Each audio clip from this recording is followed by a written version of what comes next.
You're listening to Close Up on San Diego Business on KCBQ AM 1170, The Answer. And I've been taking care of business every day. Taking care of business every way. I've been taking care of business. It's all mine. Taking care of business and working overtime. We are back. I'm your host, Barry Waxler, here with the always lovely and talented Andrea Kate. Did I say that right? Was that lovely and talented? You said it just right. Boy, I'm starting to get that one down. I don't even have to hold up the cue card anymore on that one. Okay, that's good. That's good. And fortunately, it's not lovely and talented Urban Miaris. It's the incredible Urban Miaris is with us. Wait, you're not feeling incredible right now, Urban? I think he's just jealous. So anyway, we have our next in-studio guest with us. Welcome, Mr. Rob Lake from Bridge Bank. Hi, thanks for having me. Great. So tell us a little bit about Bridge Bank. What does Bridge Bank do? Bridge has been around since 2001, and they focus primarily on technology companies. That's what they've built their name on. Mm-hmm. And these are venture-backed technology companies, startup companies. And recently, through the efforts in hiring me, they've launched this life sciences group. It's going to be based here in San Diego, and it's going to be a national practice, and we're going to target venture-backed private life sciences companies as well as public life sciences companies. And we're going to provide debt financing as well as banking services, treasury management, and international finance products. Okay, great. So when you think about it, a technology company or a life sciences company wants to come out, and a lot of them are tied in with private equity groups. Okay, how does that work? How do you connect in if somebody's already got all the private equity over there? Don't they have all the money they need over there? Yeah, typically they'll bring us in to help leverage up the equity that they've invested. Our capital is fairly non-dilutive. Actually, it is non-dilutive capital. So instead of investing additional equity, which could be costly equity, they'll bring in some debt capital to help augment the equity and bridge them to the next inflection point. Okay, so in other words, they want to keep their equity intact because that's where their big profits come in from, and they can use you for the lower cost loans to help build their business. Yeah, it'll actually increase the investor's ROI on an investment. Great. Now, are we still the biotech hub of the world here in San Diego? We're one of three biotech hubs. There's the San Francisco market, and there's the San Diego market and Boston market. And there's up and coming is the Research Triangle, which is out in North Carolina. Okay. Interesting. Now, life sciences, define that for me. Life sciences is defined as biotechnology companies that are looking to develop a drug to get to lab to market. Okay. Or a medical device company that was looking to develop a device that will help treat. It's an implantable device or a non-implantable device, or it could be a specialty pharma company that is developing like a generic product or a specific. They'll take a recently approved molecule that's been used in a drug to treat a certain indication, and they'll enhance that molecule to either improve therapy or target a different indication. So you've got to be a scientist as well as a financial genius, right? We typically rely on the equity investors. Those are the guys that have the venture capitalists that have the PhDs on staff that help vet kind of the science. And we rely on their reputation in the market and their history of success or failures. Yeah, there has to be a lot of background at your firm with life sciences companies. You can't just walk in and say, hey, I'm going to be a bank for life science. You have to have a lot of knowledge into that industry to begin with. Am I correct? That's right. One of the reasons they hired me is I've been doing this for 11 years, and I've had a fairly high level of success at what I do, especially on the lending side. I've done over 200 deals in the market. I didn't know there were 200 life sciences companies.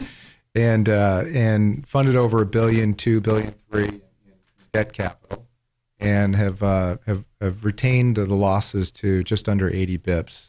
Great. So typically banks will have 1.5% to 2% loan loss ratio. You know, I just remember back in the old days when you talk about banks and typical lending, long before we got where we are today, and they all had a measurement that they said, you know, if our losses are under 3%, we're not taking enough risk, and if their losses are over 6%, we're taking too much risk, and that was their measurement of whether they wanted to tighten up lending or loosen it up.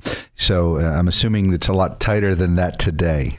Yeah, I think it's more the asset class. I mean, there's what I mean by that is if a molecule fails in a clinical trial targeting a certain indication, oftentimes if you review the data set, you might see a subset of data that, hey, this molecule has some efficacy in maybe a certain demographic of patients that were treated.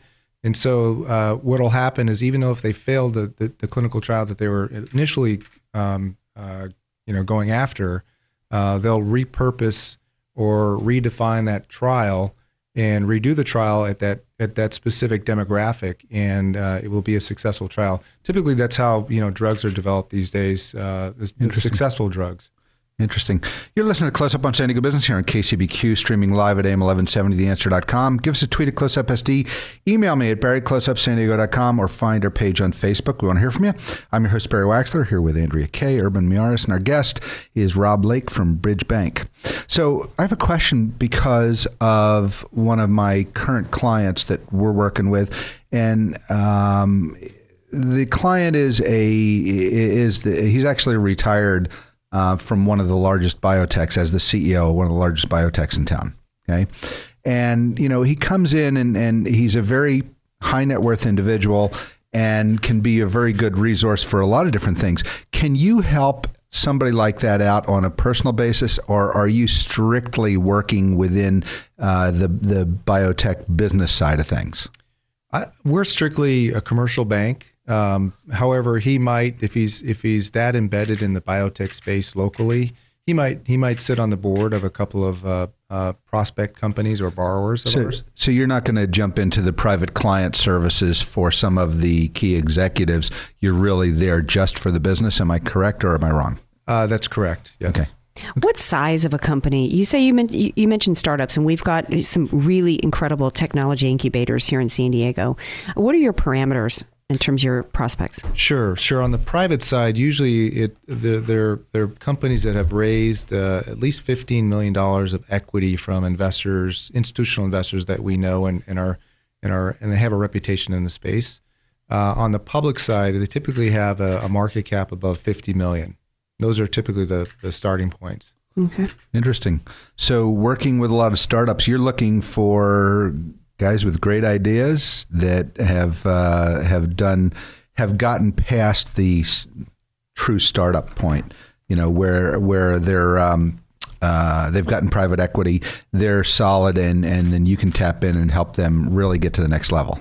Yeah, typically they'll have an established platform technology. They'll have one or two programs in the clinic, meaning they're dosing humans, and they've already somewhat past the proof of concept phase. They know that there is some efficacy in the program, and they just need to prove it out on a larger scale that it's safe and efficacious. Great. Now, you say this is a national program. Now, is that specific to North Carolina and Boston? And is it international? I mean, aren't we a global market now? Yeah, we are. A lot of our national-based clients that have approval OUS, they have a CE mark, they may be commercializing abroad as well as running a clinical trial to get FDA approval. So we've seen that model deployed in a lot of different areas. Interesting. I'm going to shift gears on you for a minute. We talked back in the green room a little bit about one of your other passions in business in working with a nonprofit. So tell us a little bit about the nonprofit you work with. Sure. I sit on the board. I'm the treasurer of this organization called Fresh Start Surgical Gifts, and they're based here locally, based in Carlsbad. And it's a group of plastic surgeons that donate their time. Actually, there's a lot of people that donate their time. It's an organization that fly in kids with some kind of abnormality in the face or in the ear. Cleft palates, things like that. Cleft palates, yes. Something that's correctable by surgery. And we have 6 surgery weekends a year. And each weekend we work on 10 to 13 cases. Wow. And everything's donated time, donated. We use the Rady School for their the children's Rady School. We use their premises for doing the surgeries. And the Ronald McDonald House puts the kids up. Oh, wow. During the the pre-treatment, Fabulous. the treatment, and after treatment. Yeah. That's amazing. How'd you get involved in that? A good friend of mine is a plastic surgeon who donates his time. Can you name drop? Yes, his name is Dr. Sal Picella. Okay. He works over at Scripps. He's the head of Scripps Reconstruction. We've had a doctor on the show. Carol Holland. who did Carol that. Holland. Yeah, Carol. Yeah. She goes down to Mexico once a year. She's wonderful. Yeah. Just donates her time down there to a lot of kids that need the help. Yeah, it's a very similar organization. We Yeah. fly the kids in from around the world and bring them here to San Diego and do the treatment here locally. That's Well, fabulous. that's amazing. That's just got to just really make you feel good when you see the results from that, and that you're involved in something that just truly changes lives. Oh, it's an incredible feeling. Yeah, you get a lot of you just feel good about yourself hearing the stories. That's great. So it all kind of ties together, medical sciences and plastic surgery for those in need, more corrective surgery than versus cosmetic surgery. That's right. So That's right. Are you from San Diego originally? I'm a Navy brat, so I kind of bounced around quite a bit, but I did spend 4 years out here growing up. But primarily from Chicago. Oh, good town. Not bad. Navy. Well, just to let you know, happy birthday, Navy. Yeah. That's right, 240 years today. 240 years today. Yeah. And it doesn't even Navy look his boy. age. Hey. Yeah, happy birthday, Barry. You don't look a day over 240. I'm not the only one in Hey, the rear. I have a question. I want to jump back. The unicorns that all venture capitalists look for. Do you also go search for them? We do and we don't. It's always nice to be in a spot where you're part of a unicorn, especially when they're discovered. However, usually, our prospect are, in the developing stage of being a unicorn. So, What's a unicorn? I mean, besides a stuffed animal that I might buy my niece or something. What the heck is that? Your niece, or is that just a keyword for you? Yeah, well, Okay. same thing. What's a unicorn? Unicorn is a company that has a product that significantly improves lives. This is in the life sciences space. That in the process of development and commercialization early on, they get purchased by a big pharma or by a larger medical device company that sees a lot of value, and they pay a lot of money for that technology. Oh, so that's like finding the golden ticket for Willy Wonka, right? That's right. Awesome. Just remember, whenever you talk to Andrea Kay, it always comes back to sugar. Yes. Okay. Somewhere or another. So anyway, hey, we are running short on time. Tell our listeners how they find out more about you and Bridge Bank. Yeah, we're. You can look us up at www.bridgebank.com, or you can feel free to call me at 858-523-4686, or I'm also on LinkedIn. Great.